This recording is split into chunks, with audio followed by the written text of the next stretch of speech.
It's always the little tiny things, the details in life that make you so emotional, so happy, or so stressed, so upset.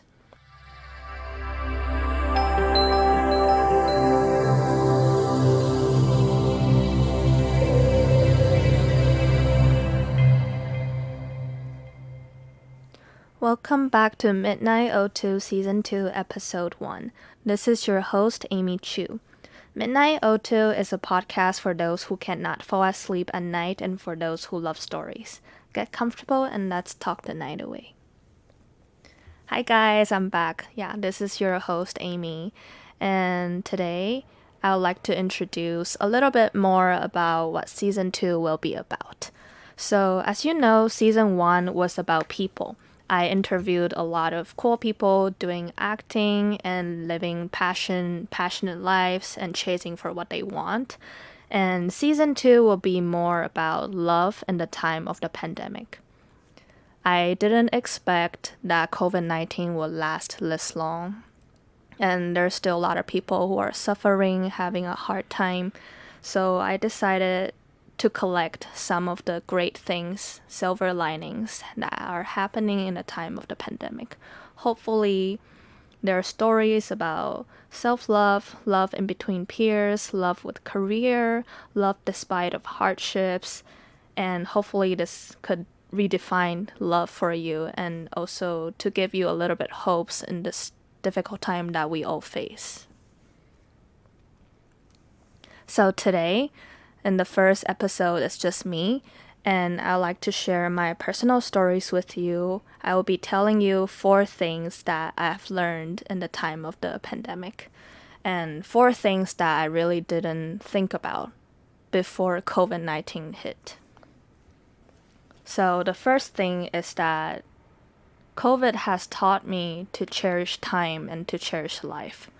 This sounds very cheesy and sounds like an obvious thing, but then I am currently 23, so I'm turning 24 soon, and I thought I was young and everything was going to be okay, and basically I felt like the future will be like smooth and I'll eventually get the job I like, graduated, and everything will be okay. But I feel like this hit me differently because I've learned that every time from watching the news or just reading articles online in this time to cherish time and to cherish especially time with my family and even with my dogs. So for those who know me, I was in Seattle for the beginning of this year, and my parents called me and they convinced me to go back to Taiwan, which is where they live, for a while, just to be with them because they saw how dangerous it was back then in the States. And they thought they want to better take care of me in Taiwan. And eventually I did come back. That's where I am right now. I'm in Taiwan. And before this, I was always not home. So I used to come back to Taiwan like once or twice a year. And every time I visited Taiwan, it felt like home but not home. Like I could only stay for 3 weeks or maximum a month or so. So I could never have time to be with my parents and my sibling and my dogs, of course. So this time that like I came back for such a long time, I was back in late March, early April till right now, and probably gonna stay here for a little bit longer than I expected. But though it's not my regular daily routine, but I was grateful that I was able to spend this amount of time with my parents. I should tell them this. But sometimes I'm too shy to tell them that I'm thankful that I get to spend time and just not really going anywhere either, just staying at home and eating every meal with them. So at one point, I moved out of my house, moved out of of my, family, and I went to the States, lived by myself, and my parents they're not the type to call me every single day, but like text to make sure I'm alive, right? Like a lot of Asian parents. Well, they don't like FaceTiming because they're busy with work and there's time difference usually. So it's really rare that I get to come back.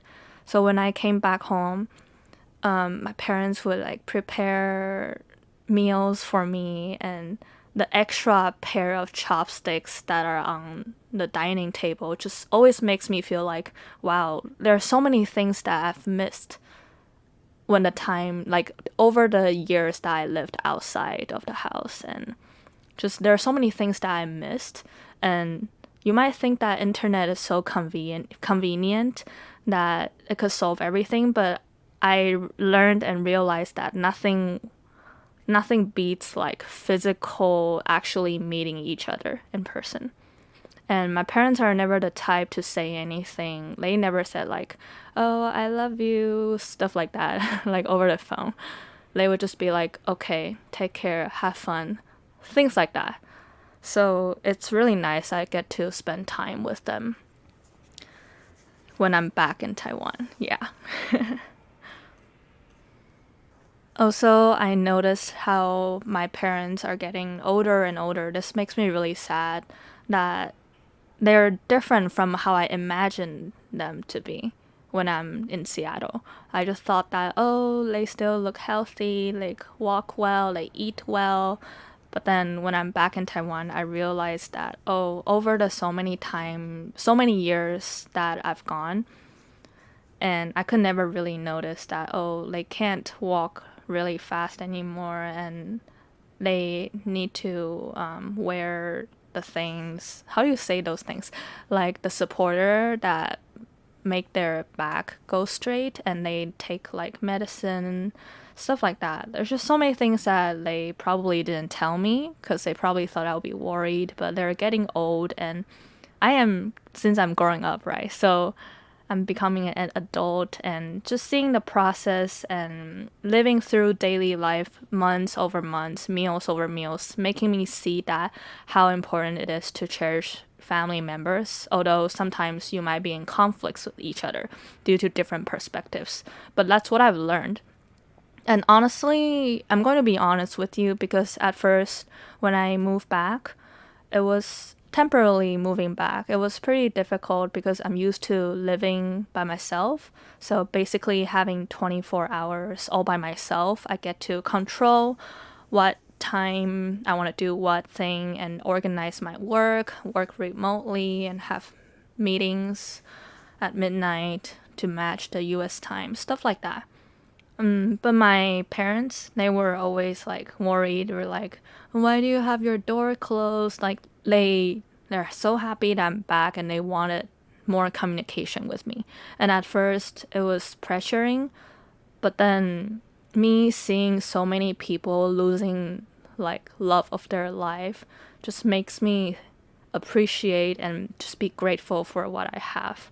Just daily boring, so-called quote unquote boring lives is what makes life, right? That's what I realized. Now the first point was very long. Okay, second point. What COVID has taught me is learn to spend time with myself. So I'm here, and a lot of my friends and people I love are in Seattle.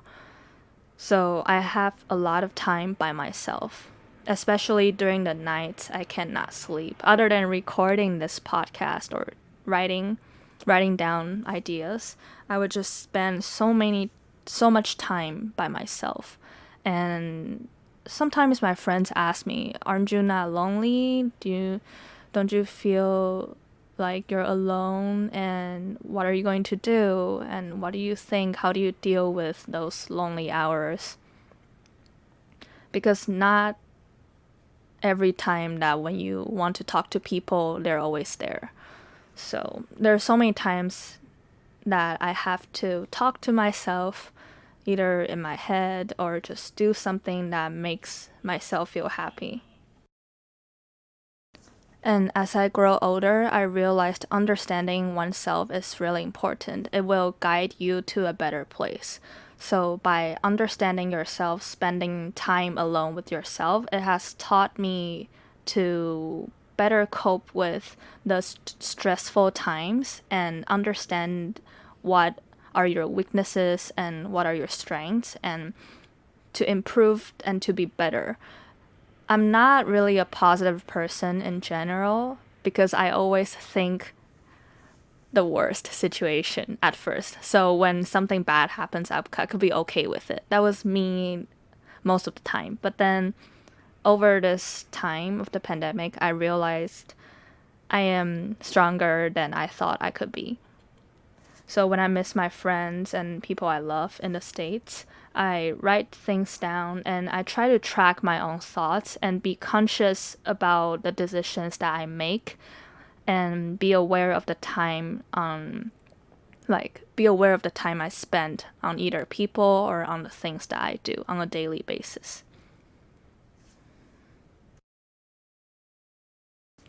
I remember when I was in the States, I still used to eat alone, go to places alone.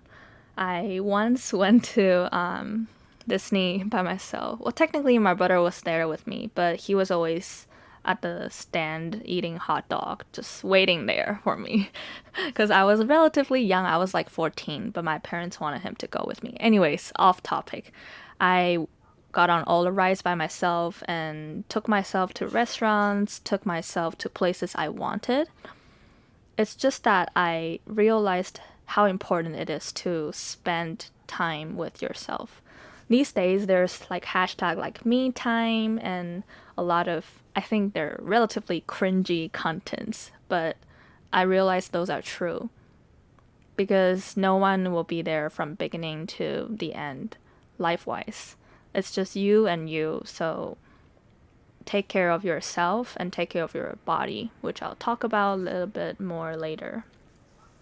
For those who are still having difficulties eating by yourself or just taking yourself places, I would say it's okay, take your time. It takes practices to be okay and to be comfortable by yourself and to have the conscious mind that, oh, people are not judging you because you are by yourself. It's really important. Whenever I used to feel like, oh, ashamed of just I'm just by myself, like will people judge me, I would correct my own thought under that moment. And one easy trick I do is to imagine a delete or a backspace in your mind and just press it in your mind, how many times it takes, however many times it takes to delete the bad thought, you know. And I also like to share something that I read the other day. It's a quote from Winnie the Pooh. Yeah, unbelievable, right? I realized Winnie the Pooh is it's for adults when I grow up. Like how The Little Princess sometimes could be for adults. So what I wanted to share is a short passage from Winnie the Pooh. Supposing a tree fell down, Pooh, when we were underneath it. Supposing it didn't, said Pooh. After careful thought, Piglet was comforted by this. So this short passage just really comforted me a lot of times. I worry about the what if. What if things go wrong? And I have to remind myself, what if it won't go wrong? What if it's okay? Things like that. Just, I think it works when you're all by yourself and sometimes you're scared of certain things, certain situations, and that's what I usually say to myself. And the third thing that COVID has taught me is that health is everything. Not just because I've been watching the news, seeing a lot of people are sick due to COVID, but also I've learned a lot by just spending time, to the last point, that I learned to be aware of my own health situation. And when I'm back in Taiwan, I go take the health examination routine and just to make sure that everything is okay. And sometimes I still feel so scared going to the hospital, draw blood, those kind of things. But I think it's important to be healthy as a responsible adult.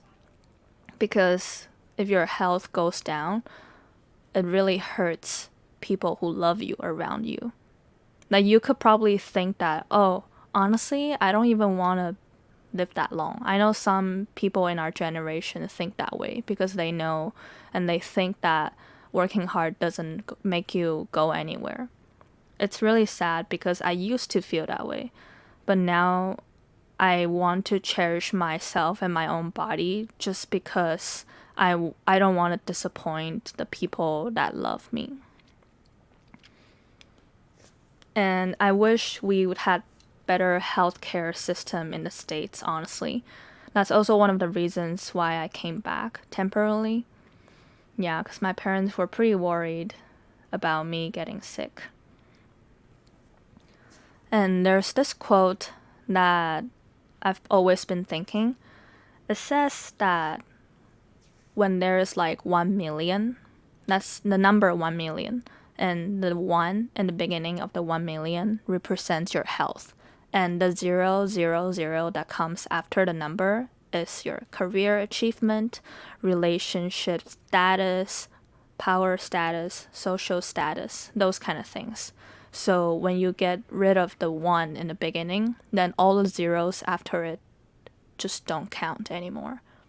And I thought that's really wise and it's really important. So I always remember that. And the last point, last but not least, I'd like to share what COVID has taught me is to do what you love, but you have to be responsible and to be a responsible adult. So, as many of you know, I started doing a lot of different things, and there are some close friends that are asking me, be like, oh my god, why are you doing so many things? Are you crazy? Why do you need to do this and do that? Why can't you just stick with one? And I always answer them that because they make me who I am, and I like myself when I'm doing these things. I generally need these things to satisfy me as a living person. Like, they make me feel alive. And to someone who's been so depressed before, making myself feel alive is my priority. So I tried so many different methods and ways, spent so much time and many years finding what I really like. And I was at first very frustrated whenever I tried something for years and I realized it really made me miserable, and I had to give myself the courage to walk away from it, as if walking from a destructive relationship. And those took time, and I had to be really honest with myself despite of other people. So I've gone through different career paths, internships, and different non-traditional routes, especially as an Asian girl. When all your friends are doing one thing, they just had their eyes on one thing from the very beginning, and you get pressure from basically everyone, from your peers to your close friends to your basically family. And I question myself sometimes, is it worth it? But then in the middle of the night, when you're all by yourself, like when you look into the mirror, if the person is happy or not. Like, it does tell a lot. And when I learned that mental connects with physical, and if you're mentally healthy, you could be physically healthy too. So that's really important. And I realized also, this is a thought of mine that I recently came across. You never know what's gonna happen next second. And if you die tomorrow or next hour, what would be your regrets? I was kind of jokingly talking about these questions with my friends. And there was my answer, to not do this, not accomplish those. So that's why recently I started a YouTube channel and I uploaded a teaser as well as a cooking video, a baking video. And my friends were like, wait, I thought you were a writer. Are you going to be a YouTuber? Why are you doing so many things? You have podcast, you have writing, and now you have a YouTube. What do you want, man? Whenever I hear someone has their YouTube channel, I just thought that, oh my god, that is so cool. I wish I could have that. And then I was like, wait a second, I wish I could have that. Then why can't I? It's not like it takes a huge amount of money to do it. So then I filmed everything by myself, edited it, and uploaded it without thinking too much. I realized when I plan some things, a lot of times it just doesn't work out. So before I overthink to stop my own thought, I just let my actions take over at first. And I do this when it comes to career related, but when it comes to relationships with people, I do the opposite. So I try to be more careful on the decisions I make when it comes to relationships like friendships or love or family matters. And I think this could be a process like me getting old, but I just think that when you're little, when a person is young, everybody tells you you can do all the things that you want. But suddenly you hit a magical age and people judge you when you don't do the main thing that everyone else is doing. But I always tell myself I want to be the one that's doing something that's different. And it's a longer route. Yeah, my boyfriend just told me that I don't disagree with what you're doing, but you're always taking the longer route. But I know there's nothing wrong with it. And I just told him, yeah, I'm not going to change. This is the path I've chose, and I want to take all the responsibilities that come with it. So, cheers. Yeah, to all the people who are chasing the difficult things that they want and, just going through different stages in life, progressing, doing things that other people don't understand. I just want to tell you that you're not alone, and if you're still searching for what it is that really makes your daily boring life meaningful, then keep searching, keep looking for yourself. I wish someone would have told me this when I was 15. Yeah. Well, season 2 of the podcast will be just about these good things that come when it comes to difficult times, no matter if it's COVID or just sometimes the politics. I think 2020 sucks, but I believe there will always be that two boring things that keep you alive, because I've learned that it's always the little tiny things, the details in life that make you so emotional, so happy, or so stressed, so upset. But it's always little details in life that keep you alive. Like, well, today's sunshine was great. The shape of the cloud reminds me of my dog. So I'm going to live through today. And another day is, oh, today's lunch tastes good. Cool. I'm going to go through today as well. And day by day, that's how you gain energy. And sometimes that's just what I want to collect in this series of season 2. So I hope that you'll enjoy and you'll stay with me listening through my journey and other people's stories. So it won't just be me talking. As always, I'll be inviting different people, and I'm also looking forward to hearing your stories. So if you want to talk or discuss anything with me, you could always email me at ahcpoetry@gmail.com. So today I've shared 4 silver linings that I've learned in my life about what COVID has taught me. Cherish time and life, deal with lonely self, and health is everything, and do what you love and be responsible. And that's it for today's episode. Thanks for listening to MidnightO2. This is your host, Chiu. And for more information, please visit ahcpoetry.com or go on my Instagram at ahcpoetry. And have a good night.